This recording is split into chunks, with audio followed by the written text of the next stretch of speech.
Right, okay, it's Q&A time, and we have a lot to get through, so this might be a long video, but it should be a good one. How's it going, everybody? Welcome to the first Q&A, and I put the post out the other day and a lot of you left loads of questions, so I'll try and get through as many as I can. I won't be able to answer all of them, but I'll do my best, and there was also some questions where I'd maybe like to spend a bit more time answering them, going more in depth, and maybe even dedicate a full video to them. So if you like the sound of that, then I could maybe see how this goes, and then start like a series or do a video maybe every 2 weeks where I can just sit down and talk about things in general or answer some more questions. But we're going to get on with this and get started. Alright, first question. When did you start drawing? How old are you? And why did you start a YouTube channel? Alright, so that's 3 questions, but I'll go ahead and give an answer to all of them. Firstly, I'm 22 years old, and I started drawing, well, I've always been drawing. I can't really remember a certain point where I said to myself, I'm going to start drawing, because it's something I've always done. I actually can't remember a point in time where I wasn't drawing, or at least had an interest in it. And when it comes to YouTube, I've basically had this YouTube account for a while. I just used to watch videos. I've always been a fan of YouTube through school and stuff. I always used to watch YouTube videos. I was fascinated by how people can create stuff and then put it out there for other people to watch. And yeah, I decided one day to actually try and give it a go myself. And I got to the point where I was creating artwork that I was kind of confident with, and so I decided to get the camera, or I actually think it was a webcam, and I just pointed the webcam at the paper and started drawing, and created a time lapse, and that was the Gandalf time lapse on the channel, the first video that I uploaded. And at first it didn't really gain a lot of attention. Like most of the time, it's really hard to build a channel from scratch and to actually get noticed, because YouTube is really saturated. It's really hard work, but I did it just out of the enjoyment of doing it. And so I decided to make some more videos, started to be a bit more consistent with the uploads, and be a bit more diverse with what it was I was actually creating, making tutorials and different things. And the tutorials started to do really well, and eventually more subscribers and viewers started watching and coming onto the channel, and it sort of just grew from there. Another reason for me doing YouTube was for it to be a way for me to document my work and also my life. And I've always had an interest in like making films and video creating, so YouTube is literally like all of my interests in one place. And so looking back, it was obvious that I was going to end up on here at some point. But yeah, I hope that answers that question. Did you go to art school? If so, do you suggest that it is good for people who want to be professional artists? Does it help with your art style and better your art? Alright, so this might be a bit of a long answer, but I'll try and keep it short.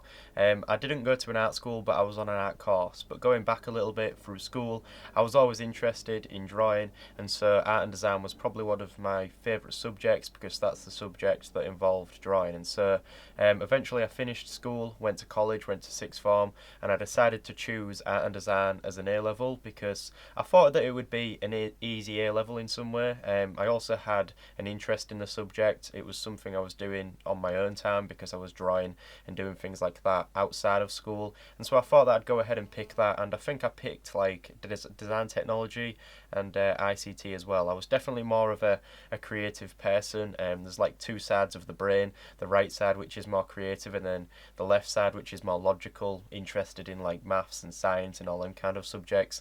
I was definitely more passionate about the subjects that allowed me to express myself creatively. And so I went on to this art and design course, and I realised that it wasn't exactly like I was expecting, because you have to work towards a load of different projects, and a lot of the time these projects required you to experiment and try different things, work in different mediums. Sometimes I was painting and using different things, and I was mainly interested in pencil drawing. Don't ask me why, it's just something that's always appealed to me, and I just wanted to practice drawing a lot of the time. And so because of that, I found myself working a lot on my own time outside of school, creating drawings and working on things that I actually wanted to work on, starting new projects, and then I'd do that alongside going to school and getting these A-levels and stuff. And I think when it comes down to how I actually improved in drawing, I'd say that it comes down to actually having a desire and being passionate about something, and actually going off and wanting to learn it myself, rather than just going onto this art course and expecting to become better at whatever it was I was doing on that course. And I think that's one way to look at it. If you are interested in something, you are most likely going to be improving quicker at it, because if you have an interest and you are passionate about something, you have more of a desire to actually improve in it. And I think when it comes to art and design and an actual art course, I think it's good in some way, because it allows people who maybe have just a general interest in being creative, but they don't really have an idea of what they actually are good at or what they want to specialise in. They can go onto this art course and they have the opportunity to experiment and experience loads of different things. They can work and find out what it is they're interested in, and then leave the art course knowing or having more of an idea where they want to go and what they actually want to do in the future. And I suppose it's good for some people in that way, but I went into this course already knowing what it was I was interested in, realising that I didn't really get much time to actually do what I wanted to do, and so in the meantime I was just working on things in my own time outside of school, and that's where I improved and spent a lot of time studying myself. And I suppose a lot of people are self-taught anyways. When it comes to actually being a professional artist, I think that was part of the question. Whatever that involves, I think it involves like being paid for your artwork. A lot of people out there produce artwork and they get paid a lot of money, and they didn't even go to an art school or got any form of art education. It's just something they do out of an interest, and they earn a bit of money on the side. Maybe they work a part-time job and they come home and they create, and that's their main passion, but they have to sort of work a job to actually provide some kind of a living for themselves. And I suppose it's really hard to actually make it as a full-time artist, and a lot of us have to work and do things alongside that, but it definitely doesn't affect you becoming a professional artist if you didn't go to an art school. And I think the last part of that question, it was something about an art style. I think an art style is something that tends to develop itself over time, and comes from the evolution of actually creating artwork. And so if an artist starts off, they are not going to have this unique style right from the start. It's definitely something that just naturally comes with time. Maybe going to an art school could have some kind of an influence on that, because you are surrounded by like-minded people and you have the opportunity to explore and spend a lot of time doing new things, and that might be able to help you create some kind of an art style. But also, on a side note, I wouldn't worry too much about developing some kind of an art style. A lot of people who start off creating artwork, they are really concerned with having this unique art style that people can recognise as their art. It's something that comes with time, and so the best way to actually find something like that is to start in any area and just continue working, and eventually things will fall into place. You will find out what you are interested in, and you'll have a bit more of a direction, and something like a unique art style might just naturally come out of that. But I hope that gives kind of an answer to that. But going back real quickly, I know this is quite a long answer and I said I'd keep it short. It sort of ties into the question. I finished college, and then I really didn't have much of an idea of what it was I wanted to do, and so I decided to go on to this extension art and design course. It was a HNC and a HND, and on this course I had a real opportunity to spend a lot of time drawing. The higher education course was a lot more independent, and so I was able to have more of a control and a say in how I wanted to actually approach different projects. And so a lot of the time I would create pencil drawings, and I would spend a lot of the time throughout the days actually drawing, and then alongside that as well I would come home and work on my own projects. I think it was around that time I actually started to create time-lapse drawings, and I was doing that alongside actually being on this art course, and so I was drawing a lot throughout the day. And I know that people who work part-time jobs or work full-time, it's really it's a bit of a struggle to actually find the time to draw that much every day, and so I was really grateful to have that opportunity. But overall, I'd say that just from being on some kind of art course isn't responsible for the improvement in my drawing ability. I think that came from a personal interest and an actual desire to improve, a real passion for it. And I think no matter what your situation is in life, if you want to do something, you'll find the time to do it. Who is your favourite artist? I don't really have a favourite artist. I'd say that as an example or an inspiration, then Leonardo da Vinci, not just because of his paintings and his drawings that he created over his lifetime, but also for the constant exploration of knowledge, learning new things and experiencing new things, and also just questioning everything. The battery just died, so I've gone and changed it. Do you live in England? Yeah, I do live in England, and the weather's not very good over here. What tips would you give for starting out a new realistic drawing? What should I put my focus on to make my drawing more realistic?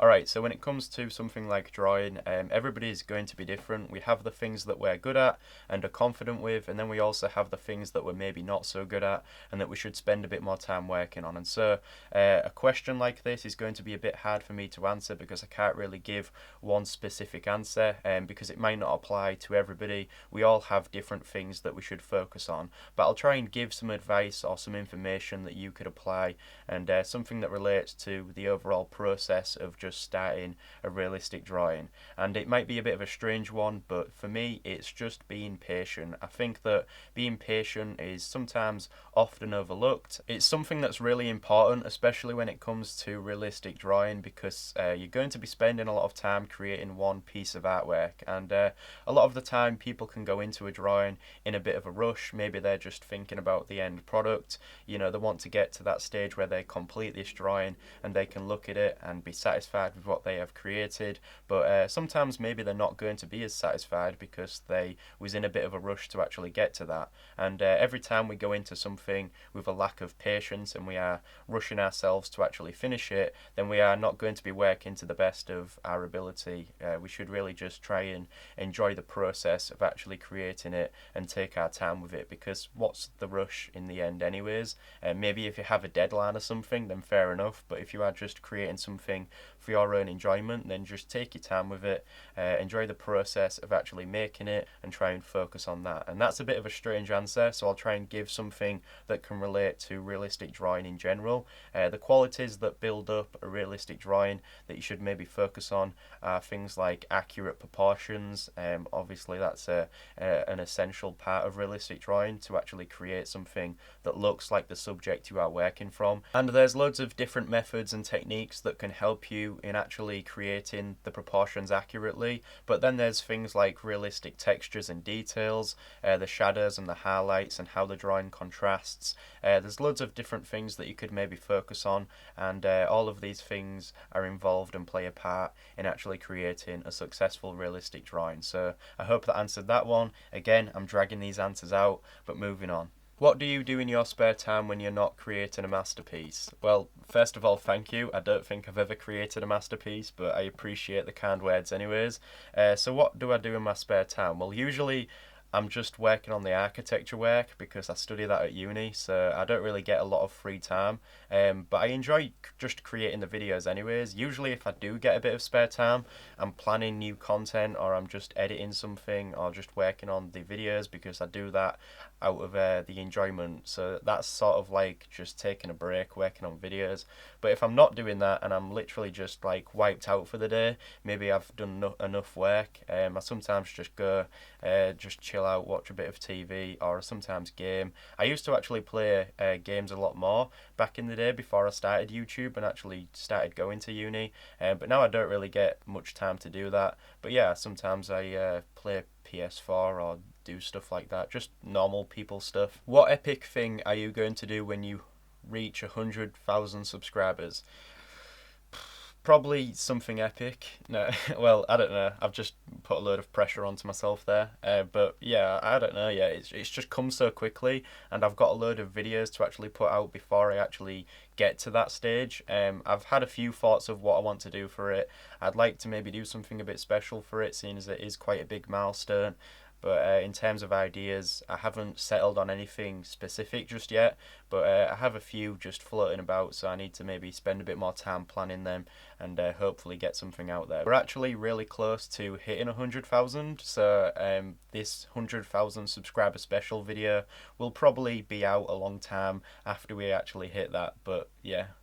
Best pencil brand for drawings. Alright, so there's quite a lot of pencil brands out there, and obviously I haven't tried them all. One day I'll get to a point in my life where I have tried them all, but up to now I've only experienced and used a few to create different drawings. But I've used like pencil brands such as Derwent and Faber-Castell. Currently I'm using Faber-Castell pencils. They're really reliable, and so I'd recommend them. But in terms of what I've actually used, it's not that many, so I can't really recommend much else. But currently I do use Faber-Castell pencils, so I'd say that they're the best ones I've used up to now. I used to use Derwent a lot more when I first started drawing, because they were just at this art shop that I used to go to, so I just used to use whatever was available. But yeah, Faber-Castell are what I'm currently using. Do you draw more sketches of the outside world more than people secretly, and will you be making a self-portrait?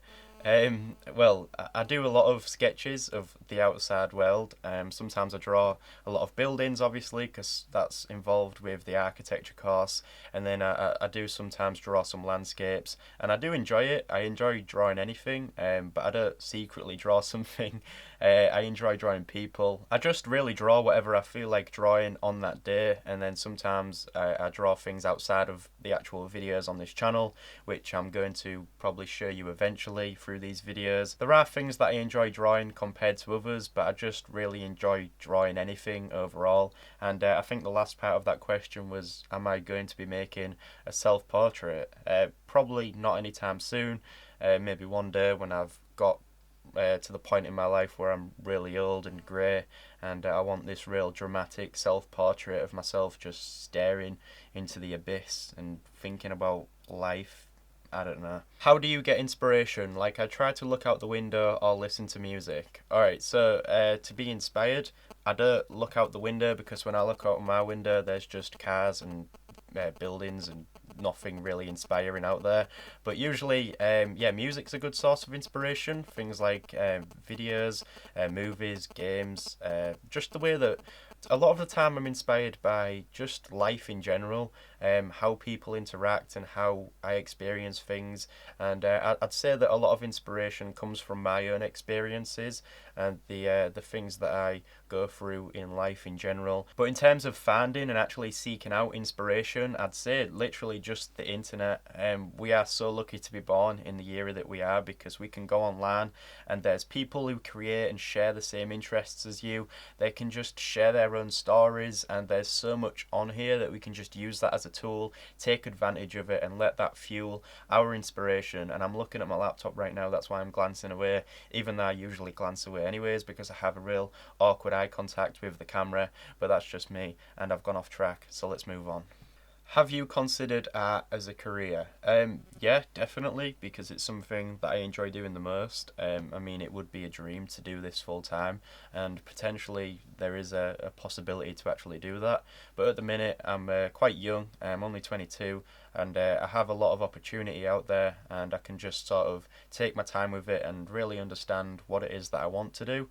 I enjoy the architecture course, but not nearly as much as I enjoy creating these videos and doing this. So I'll probably end up graduating and just getting the degree out the way, and then trying to figure out if I can do something with this, or see how things turn out when I get to there. But making a full-time living as an artist and creating artwork is, yeah, like the dream job.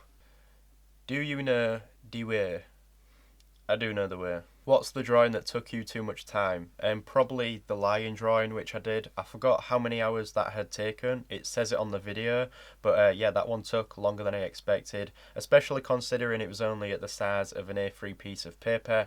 I spent over 100 hours putting that together, I think, and I'd spend a lot of time throughout the day actually working on that. Sometimes I'd sit there for about 5 hours straight and work on it in one sitting, and yeah, I'd rack up a lot of hours throughout the day working on that. And it was really tedious drawing the hair of the lion's mane. But yeah, that's probably the drawing which had maybe taken a bit too much time to finish. I don't regret it though, because going back to being patient, if I hadn't have spent that much time on it, I'd have probably created something that I might not have been as happy with. So yeah. How has been your day, bro? I hope that it has been good. Thanks, man. Yeah, my day's been alright, to be honest. I've just been recording this Q&A up to now. I did a bit this morning, and now it's the afternoon, so I'm recording the other bit. My throat goes a bit dead sometimes, and so I'll try and get through as many as I can, but it's going alright. Have you ever wanted to give up on realistic art, or struggled with your art style? Not exactly wanted to give up. I mean, when I was learning how to draw realistically, I'd go through the process of, maybe sometimes getting frustrated with what it was I was producing, but I'd always consider that I was just learning, and I'd see it as a step forward, because the majority of the time it was a step forward. I'd just create drawing after drawing, and I'd look back at the old ones and I'd see some kind of an improvement in some way. And so I'd never get to the point where I wanted to give up, because I wanted to actually do it. And so just from wanting to actually get there anyways, I knew that I wouldn't give up. You should never give up. You should just try and maybe again just step back a little bit, review the situation, see where you could maybe spend a bit more time working on, and then just attack that and start improving in that area. But yeah, never just give up. Why would you give up? But on a sad note to that question, since I've been creating a lot of realistic drawings for a while now, I'm starting to get to the point where I'm quite confident in that subject, and I would like to move on and try experimenting and creating some new things, because I feel like we need to evolve anyways as artists in order to progress. I can't just constantly keep repeating the same thing over and over again. But I've got an excuse to actually create realistic drawings, to create tutorials for you as well, and actually help you and give you some advice. So if I didn't have that reason to actually produce realistic drawings, I probably wouldn't be doing them right now. I'd probably be doing something a little bit different, but nonetheless it would still have a realistic element to it. Do you ever use a digital drawing pad or a tablet? No, I haven't as of yet, but I really want to. I'd love to start colouring art digitally, and I'm going to be considering buying a drawing tablet of some kind, probably in the near future. Obviously I'm always going to be drawing traditionally as well, but I'd like to experiment and try going digitally, and using Photoshop and different programs to create some pretty cool artwork that way. What fictional setting do you like the most? Cyberpunk, dark fantasy, steampunk? That's an interesting question. I'd say that out of the examples that you have given me, cyberpunk is pretty cool, especially when you see some concept art with a cyberpunk theme, and you can see all the futuristic stuff and the neon lights that are sometimes involved in there. Yeah, that's pretty sick. I enjoy looking at that stuff. But yeah, cyberpunk is pretty good. What is your favourite style for sketching in means of skin, texture or blending? So when it comes to actually drawing skin and things, I'd say that I prioritise texture a lot more than actually blending. Sometimes I don't even blend my drawings, and that can result in the drawing maybe looking a bit too textured. Sometimes the characters or the things that I draw can end up looking a lot older than they actually should, but that's just as a result from not actually blending the texture together. But yeah, I'd say that I enjoy creating textures more than I actually do blending. I'm curious to know what type of music you listen to. Do you like to draw in silence, or do you prefer music, audiobooks? I tend to listen to the exact same song on repeat for hours while I draw. Helps pass the time and put me in a sort of drawing trance. Is drawing a sort of meditation for you, or is it more professional? Usually when I'm drawing for long hours at a time, I do sometimes listen to music. I have a Spotify playlist on repeat or whatever, or on shuffle, and then sometimes I listen to audiobooks. I do have an Audible subscription, and I sometimes listen to a few audiobooks or podcasts, literally anything to actually just keep me a bit more entertained as I'm working on a really time consuming drawing.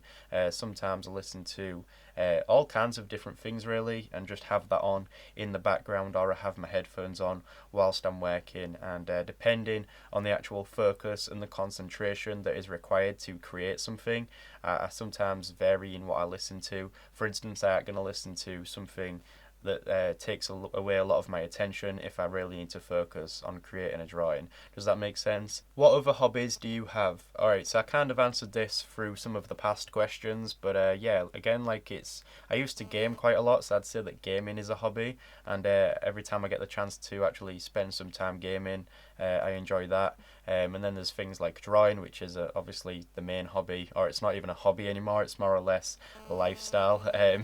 And then there's the architecture work. Again, that's not exactly a hobby, but there's all sorts of things that I have an interest in. I enjoy watching YouTube videos in general, watch other YouTubers.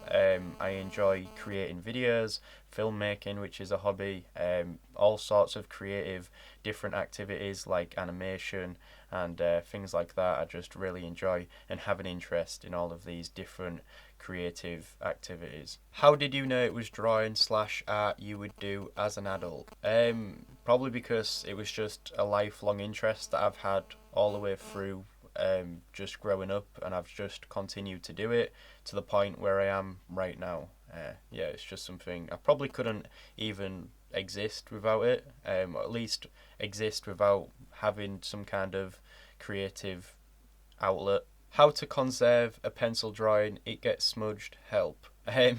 Yeah, you can get like some kind of spray that you can spray on the pencil drawings. I don't usually tend to do that because if I want to go back to the drawing a bit later on, then it can sometimes be a bit tricky to actually work into it again after you've like sprayed all of this stuff on it. But yeah, you can get like some kind of protective coating spray. I forgot the actual name for it, so if someone can just comment on this video and leave the actual name for that, then that'll help this guy out. But yeah, what inspires you to draw long hours every day?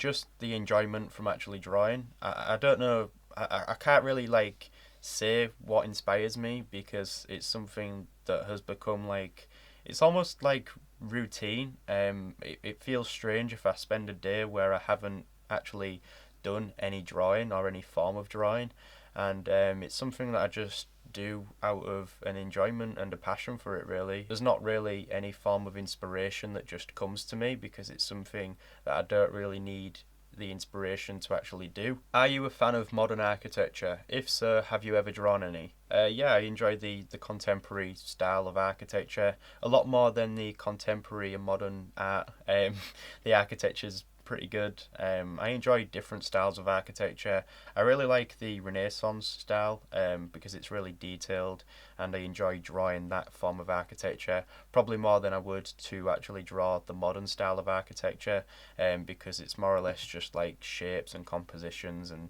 different things like that. Whereas if I draw something from the Renaissance era of architecture, obviously the buildings were a lot more ornate and detailed, and it's a lot more interesting for me to draw. Have you ever thought of drawing portraits of people for a price? With your talent, the space is the limit. Thank you for the kind words again. But yeah, I've thought about it, and I mean, I used to do some commissions for people back before I started YouTube, and I had a bit more time on my hands. But since I've been going to university and I've started this and trying to be a bit more consistent with the videos that I create for this, I don't really have a lot of time to work on other commissions and things like that. Maybe eventually once I finish uni, then I'll have a bit more time to start going back to creating commissions and doing work for people to earn a bit more money on the side.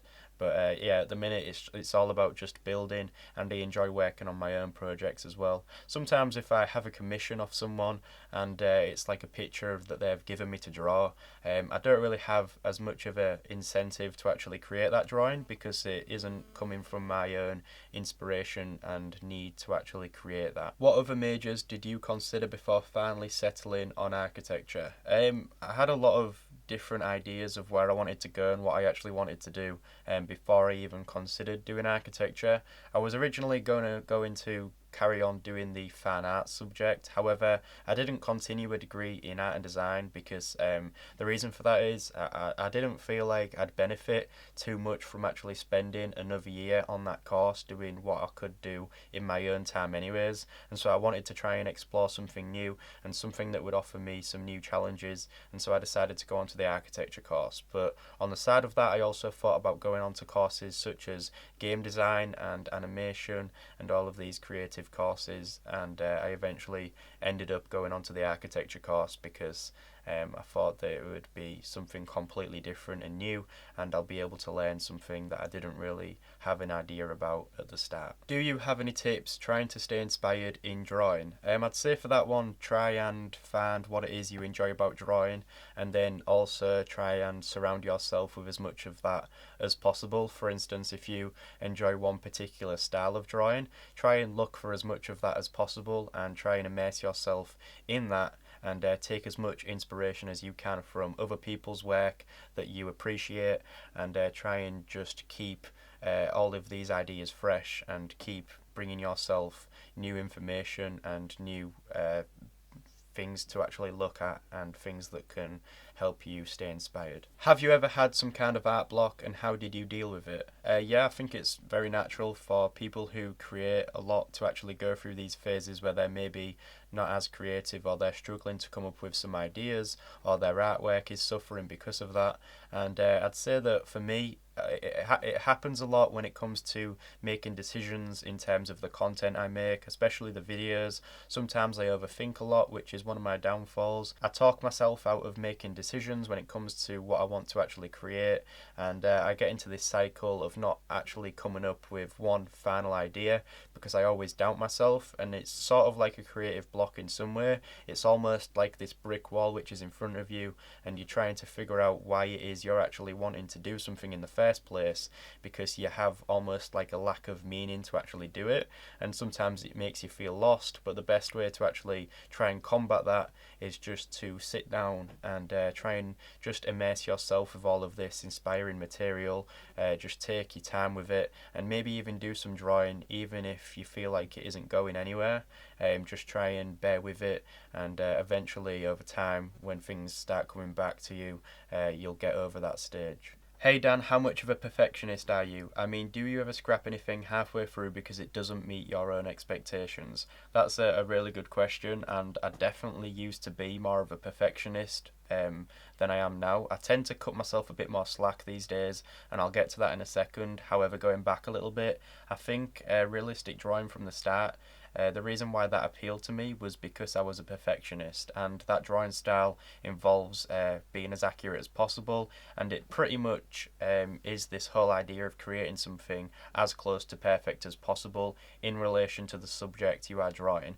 And so being a perfectionist was sort of beneficial back then, because as I was working to actually improve my realistic drawing, I was always trying to strive for that perfection, and obviously you never get there because nothing ever is perfect. There's always something, and especially if you are judging your own artwork, you're going to look at it in a way where you always see its faults. You're never going to look at your own work and see it as being perfect. At least I don't think so. Maybe there's some people out there that do, but most people tend to see the weaknesses. And so in some way, being a perfectionist plays a part in realistic drawing, and eventually as I started to progress and I started to move forward, be a bit more experimental with what it was I was creating, and especially when I headed over to YouTube and started creating videos, it was essentially a new form of art in itself, creating videos, and so I was judging that in the same way as a perfectionist as I was the artwork I was making. And then I realised how limiting it actually is to be this perfectionist. It's almost like you cannot be satisfied with anything because you're always going to see what you could have done. Instead of letting something just be good, you're going to get rid of that because it isn't perfect, and perfect doesn't really exist. So it's constantly like this battle where you're never going to be producing anything. And then it's like, would you rather produce something at least, or instead be this perfectionist that never gets anything done because they're always looking at how they could do things better, and in turn they're never actually producing anything? Because being a perfectionist kills productivity, full stop. It has you overthinking everything, and you never really get anything done because nothing is ever going to be that standard where you say that's good. And finally, eventually you will get there and you say, yeah, that's pretty good, let's put it out there. But the time you've taken to actually get to that point, you could have produced like a countless amount of other really good things rather than just one perfect thing. And so I decided a long time ago just to sort of step back a little bit, see something for being good, and put that out there and just start creating rather than perfecting. I think there was a second part to that question which said, do you ever scrap anything halfway through because it doesn't meet your own expectations? And yeah, I've done that before. I mean, I think, especially when I was learning how to draw, I think we've all been in that situation where we maybe start a drawing and we don't like the way that it's going or the direction that it's going in, so we throw that away, start again. And I used to get to the point where I was like on my 5th attempt, and 2 hours had passed and I hadn't produced anything, and I used to get so frustrated with it, but I just kept going back and trying again, attempt after attempt, and eventually I'd get to the point where I'd be happy with it and I'd just continue working until I actually had finished the drawing. But now I try and just step back a little bit and try and give myself a bit more time, bear with the drawing, try and put a bit more work into it until you're definitely sure that it's not going the way that you want it to, because I've realised that if you put a bit more work into it, it can sometimes turn around and end up being something that you are happy with, and you never want to throw something away too quickly that could still have potential of being a good piece of work. Alright, what time are we on? We've been going for a while now, so I'll probably wrap this up in a second, but I'll answer a few more questions quickly, and obviously I'll do another Q&A in the future. future to answer the questions that I didn't get a chance to answer today. Alright, real quickly, 2 more questions. What was your first job? So when I was little, I had a paper round. I guess that's my first job because that's when I started earning a bit of money for myself, and I had no idea what I used to spend that money on, but I think it was like £6 a week or something, which back then at that age it was quite a bit of money. It helped. Alright, final question. I'm going to go ahead and close my eyes and just scroll up and down and see if I can randomly select one. So we have, so grateful for you sharing. I'm left without words with each piece and video you post. What has been your greatest self-discovery since beginning to art your heart out? Alright, so self-discovery, sort of like the things that I've discovered about myself through drawing and creating artwork. Kind of a complex question and something that I'd maybe have to spend a bit more time thinking about. But to put it simply, I suppose I wouldn't have been able to be myself or even discover anything about myself if it wasn't for being creative and actually creating artwork in the first place. I can't imagine the person that I'd be if I didn't ever start drawing, or if I didn't have this need to create things. I just probably wouldn't exist, and I wouldn't be doing a Q&A right now. So is that an answer? Does that make sense? It's like sort of in some way all of the decisions that I've made through life have been influenced by drawing and the need to create something. Otherwise, yeah, I probably wouldn't be doing this right now. So there we go. I think I'm going to go ahead and end this here. My throat's going anyway, so it's probably a good idea. But thank you for watching, or you might have even listened to this whilst you was drawing and had this on in the background, because it was quite a long video. I tried to answer as many questions as I could. Obviously I'll do some more Q&As in the future to answer the questions that I couldn't today. And yeah, thank you all for watching. I hope I can continue to create the best content I possibly can, and of course I will see you in the next video.